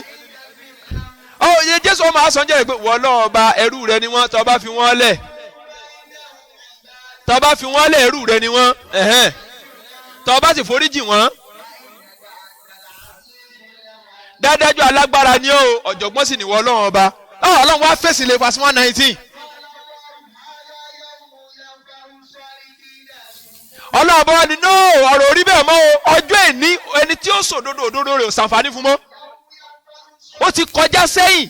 nígbà tẹ nídìí kẹ́ ẹ ṣiṣẹ́ nígbà tẹ wà láyé al-yawma amal wala hisab gadan al-hisab wala amal èní ọjọ́ sẹ́ni ọ̀la nu sàárè wa ọjọ́ ìṣirò ni kì í ṣiṣẹ́ Ọlọ́run wa ni lọ́jọ́ èní Jésù ọ̀sì pẹ̀lú òótọ́ ṣùgbọ́n pẹ̀lẹ́ yẹn wọlé ẹrú mi ni wọ́n lóòótọ́ ṣùgbọ́n yìí gbà èmi sálábòsí òsì ọjẹ́ ní àbí ọ̀kọ́lé oníkọ́mọ̀pẹ̀ landlord ó jìyà kú ni ọ̀kọ́lé ọ̀dẹ̀ ní landlord ni wọ́n fẹ́ mọ jẹ́ ọjọ́ tí àwọn àkọ́bí bàbá onílé bá dé àyàrá náà kọ́kọ́ sọ àbàrà sí gbọ́m gẹ́gẹ́ bẹ́ẹ̀ ni ó ṣe ọ̀jẹ́ lọ́dọ̀ Ọlọ́run ni Ọlọ́run máa sọ fún wọn níjọ́ náà yìí pé ọjọ́ èní àwíjàre kí n ò sí fẹ́ anybody mọ́ òdodo olódodo kò ní ṣiṣẹ́ fún mọ́ kò sí ẹ̀ka tó fẹ́ ṣe tí ó fi gbára ẹlẹ́mí lẹ́nu Ọlọ́run ní pé àwọn tó ṣe pé wọ́n ní òdodo tí wọ́n ṣiṣẹ́ Ọlọ́run ọba tó yẹ pé sí Ọlọ́run ọba ni wọ́n ṣe lódodo yóò mọ ṣàǹfààní fún wọn lọ́jọ́ yẹn èyí àwọn tó ń mójútó mọ́jẹ̀mọ́ Ọlọ́run ọba láyé mi àwọn tó yẹ pé Islam ni wọ́n mójútó sídìkù ń bẹ̀ yẹn wọ́n tú sí ìjọsìn fọlọ́run gbogbo àwọn tí wọ́n jọ́sìn fọlọ́run ọba láyé Ọlọ́run ni yóò mọ ṣàǹfààní fún wọn Ọlọ́run máa sọ fún ọyá àlìjẹ́nà nílé yẹn mọ́ lọ́bẹ̀ àlìjẹ́nà tí àwọn odò ń sẹ̀ nísàlẹ̀ sálẹ̀ rẹ̀ ní tiwọn Ọlọ́run ní gbére ni wọ́n mọ̀ ṣe lọ́mbẹ́ Ọlọ́run ọba yọ́nú sí wọn àwọn ní yọ́nú sí wọn tọ́lọ́run ọba yọ́nú sí fún wọn eléyìí léèrè ìjẹ́ tó tóbi lọ́dọ̀ Ọlọ́run òun ni fásitì àsìmù tí wọ́n mọ́ ha mọ́ wa lọ́wọ́ yẹn ìbíjọ́ mẹ́rin àbíjọ́ mẹ́ta tẹ́ ẹ mọ̀ sí ká. Ọlọ́run ní ìyẹn ní èrè ńjẹ́ tó tóbi tẹ́ ẹ bá pàdé lọ́dọ̀ Allah. Ayé opportunity kan náà ló ní tọ́ bá ti pajúdé tiẹ̀ bọ́ọ̀nù. Tọ́ bẹ́ẹ̀ ti fi fẹ́ẹ̀lì ó tọ́ tó fi kú. Ha! Bíbélì ẹni ọba sọ̀sẹ́ àjẹsù dáràn. Ẹni ó kú ní ẹbọ ṣíṣe ọ̀daràn. Kọ́lọ́n kó sọ wa mẹ́. Àbí Allah mọ́jà ṣe kèfèrí gbẹ̀yìn gbèsè ayé wa. Mọ̀ ayé láì kí n fi quotation kan dúró nínú Al-Qur'an al-Karim inú Suratul Imran chapter number 3 verse number 51. Rabbu samawati wal ardi wa man bainahuma fa'budhu wastabil ibadati hal ta'lamu láò. Ọlọ́run ọba lọ́ba sánmà àtilẹ̀. Àti ohun tí ń bẹ láfonífojì sánmà àtilẹ̀ tọ́lọ́run ọba ní í ṣe. Tiri. Ọlọ́run ọba mi àtọ́lọ́run ọba yín fa'budhu ẹ̀sìn o haza siratu mustaqim. Ìyẹn lójú ọ̀nà tó fẹsẹ̀ rinlẹ̀. Wa akhiru da'wana alhamdulillahi rabbil alamin. At-takbir.